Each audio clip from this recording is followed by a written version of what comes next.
Oh, crikey, Joe, it's time for another show. It's a humdinger of one.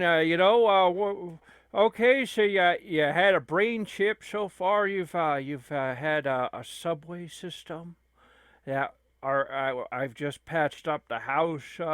So what's you up to this week, Curly Joe? I I made my own bus. Oh no! I no!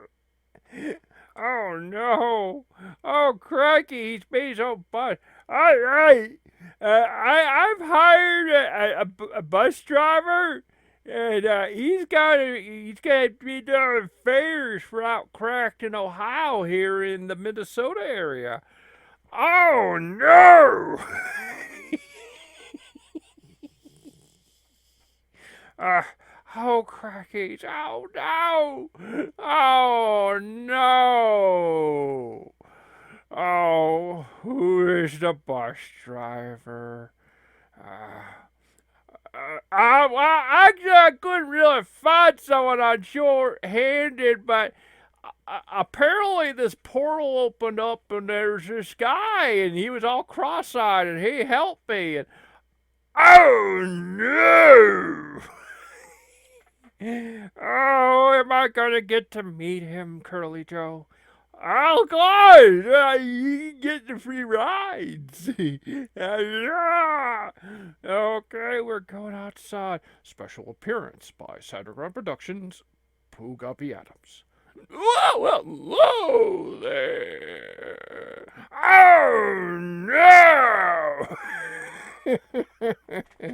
Oh, oh, Girly Joe, what have you done? My heat was really cheap. It was really cheap. Yeah, it's a really, really big thing. I used to be a motion master. I used to work on people's cars. I am a bus driver now. Why? But I don't understand, broke up yams. You went through the portal and oh, I'm on loan right now, Mr. Bettybackers. I can be here for a little bit. But I'm sure Freighter's gonna be missing you. Oh, he didn't know I'm gone. I think he's in a mental ward right now. Oh no, he's in a mental ward. Oh no. He's coming. Yeah, that Xbox One and all that Xbox stuff from Don Matrick drove him nuts. I mean, imagine,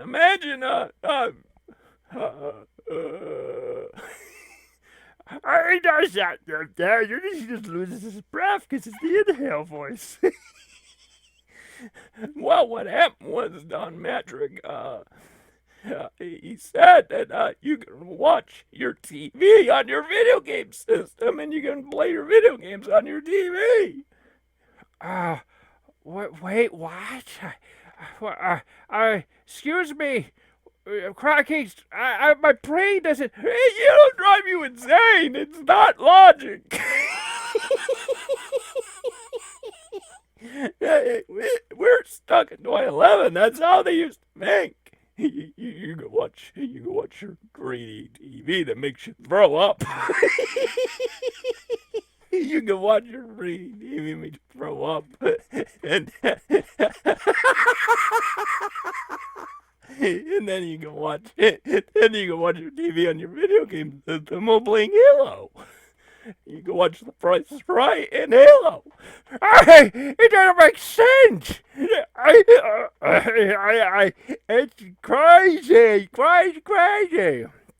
It's absolutely nuts. I love it. Oh, I need to take a breath here. Oh my goodness. Okay, I gotta kind of clear things with Mr. Pennypacker here because I'm worried here. This is a crossover. This wasn't planned. Mr. Pennypacker, you aware of what's going on? Yes, yes, yes. There's a crossover going on between two shows, and I wasn't really consulted on it. I didn't even get to plan it. It just happened. Curly Joe, I don't even know how this happened. I'm gonna need to start research my security here. I do admit, this is content. This is funny. I laughed hard. Yeah, we're not really talking about that other dimension. That project's getting out of hand for me. Uh, I'm a little. It puts me in a bad mood when I think about it. Now seeing this numbnuts here, trying now to ruin this project, but I admit this is funny. I allow it. I allow it. All right. How so? Cracky. Mr. Pugapi and Curly Joe, our crossovers happening. Oh, that's good. You're already on the bus. I'm already driving. Oh no! Oh no! Hey, he's driving backwards. He never told me he drove backwards. Oh, it's really easy, actually. Wait, I never really drove backwards much. Oh no! For the viewers at home, they are driving a bus backwards. The bus is just bouncing off of things. You could imagine what it would be like to try to drive backwards in a car. Try to drive backwards in a bus. No way! I'm gonna get a hang of this. This is my strong point. Oh no! You got your catchphrase. You're gonna have to copyright that one. Oh my goodness! Oh, Curly Joe, help me! I just got sick, man. Mr. Pennypackers, anything you can do on your end? Wow, this is quite something. I don't want you guys to. Well, you can't die. You're just computer programs. Well, I just gonna say, you'll run out of gas soon. I don't think he's filled it up. I don't think he's smart enough to do that. Oh, Mr. Pennybacker, you don't understand. There's lots of gas stations in Gregnon, Ohio. Uh-oh. Uh-oh. Oh, well, you guys are going to be having an experience. Well, I'm going to let you guys go. When you remember when this finally is over, you gotta play the game because we still are a video game show and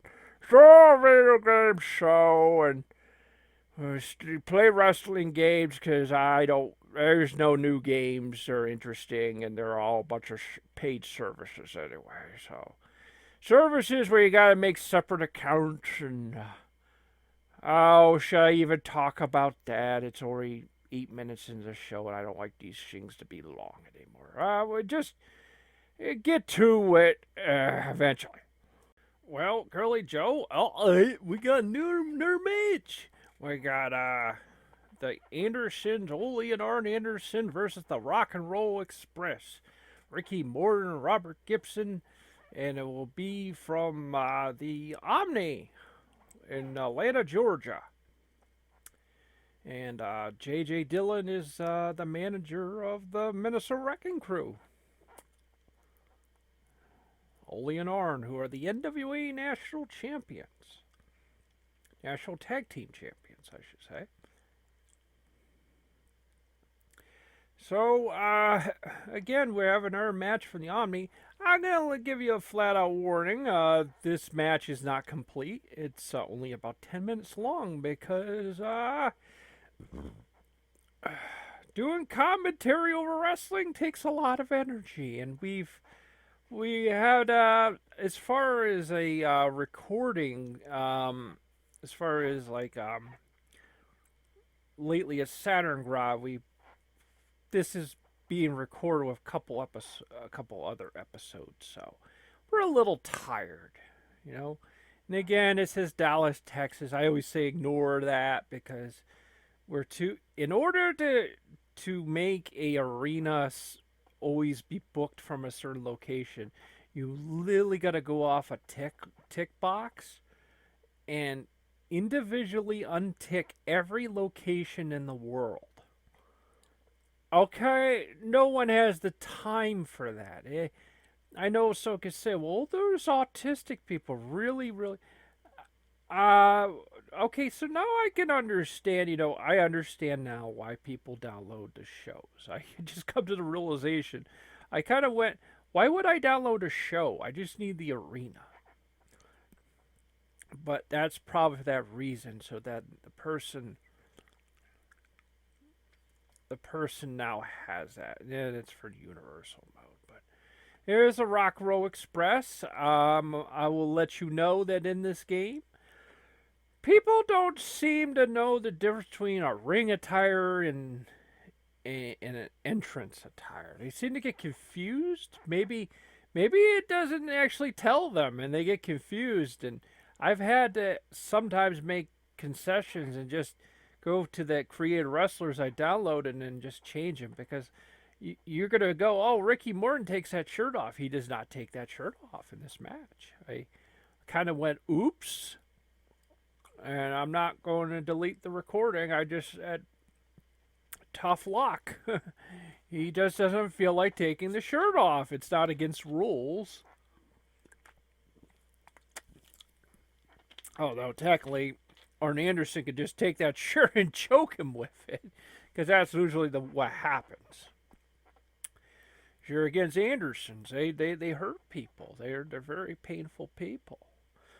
And now Anderson is stomping on the ankle, and he's stomping on the leg, and oh, that's some workout right there, just pounding on the leg. And Ricky Morton's a very fast wrestler, not a very good heel. I've been watching some of the WCW from '91, not '90. Well, early '92. I'm watching. I don't think he does very good at all as a heel. He, I think that he kind of paid the price because at one point Crockett wanted to push him and as a solo wrestler, and he wouldn't do it. He didn't want to leave Gibson, and I like that loyalty, but business wise, he could have been world champion, NWA world champion. He was very popular, and unfortunately, by the time he actually had to become a solo wrestler because of what happened to Gibson, Gibson got injured, and I think WCW let him go because he was hurt, and so then Morton, to kind of keep his career going, had to kind of make concession, just be a villain or something, and of course, which baby faces becoming heels, I'll let you know, unless you're like Hollywood Hogan, you know, uh, there's a financial concession you're making, because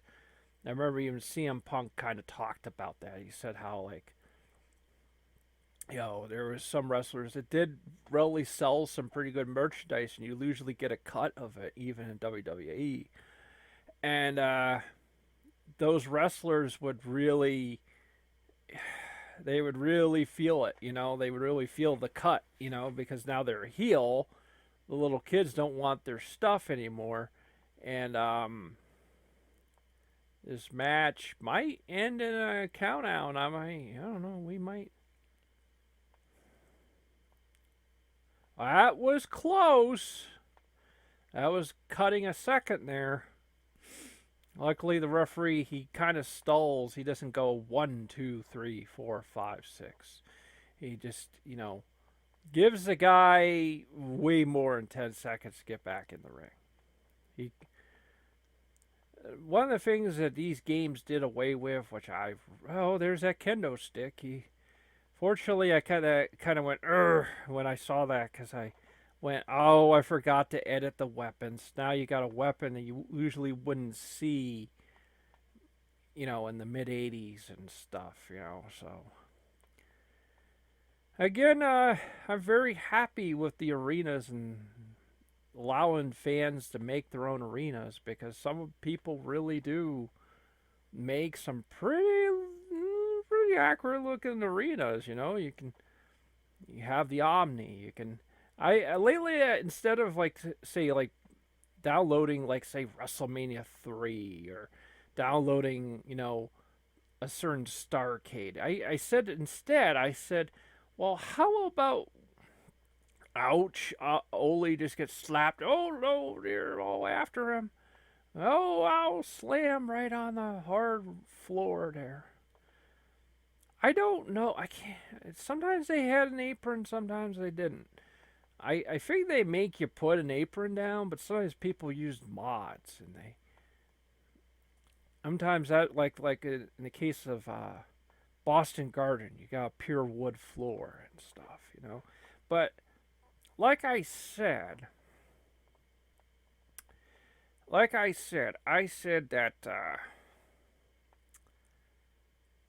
I thought about and said, well, how about instead of like pay-per-view arenas, how about just the arena with maybe say a house show style apron, house show style ring and stuff, and that way you could kind of be any pay-per-view or any show or any kind of show. And some people had probably thought about that, and that's what you get with this. But this arena is not a pay-per-view. But it could be a pay-per-view. I mean, as long as you're willing to suspend some belief, that. All right, it doesn't got Starcade. It doesn't say Starcade. It doesn't say Great American Bash. Oh, by the way, Great American Bash for a couple years was just a tour, a mega event tour. That what they would do is create a tape that had usually like two, at least two of the biggest shows. So like you would have like the match with Morton and Flair in the cage. You'd have which was in a baseball stadium, and then maybe not a baseball stadium. It was more like a baseball field, but you know what I mean. There was multiple different locations, and generally that's what I do. But the house show thing is actually a good idea. The only downside in this game is War Games is limited. If you do have War Games, just understand it's limited to you're limited to two arenas. You're limited to Survivor Series, which I'm sorry, I'm a little bit of extreme. I kind of like, yeah, that's nice. They did War Games, but that's a WCW event. If I'm simulating WCW wrestlers, I don't want them on a Survivor Series show, unless unless they did War Games back in, if they were to have done it back in like 1989 or 1990 or something, that would be different. And they had WCW wrestlers. I mean, but in my mind, I'm trying to be accurate, a little accurate. But what they do have is they have an NXT arena for War Games. And that's okay. I can ignore the NXT name, and I do it in these latest shows I've done with a Great American Bash. They have a Great American Bash arena, but it's NXT. But I kind of made the argument, well, I can use that for the opening card, and then the rest of the show, I have in different arenas, like the Omni and a baseball stadium and stuff like that. I'm always trying to find other kinds of arenas. Like I have an FM.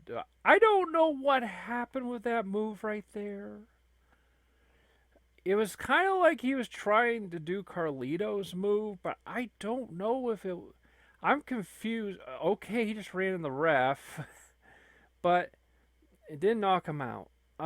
So what happened was he was kind of like he was. I don't know if a reversal happened, because it looked like they both got hurt. Okay, but now we're out of time, and that's okay. I'm tired. See you next time, folks.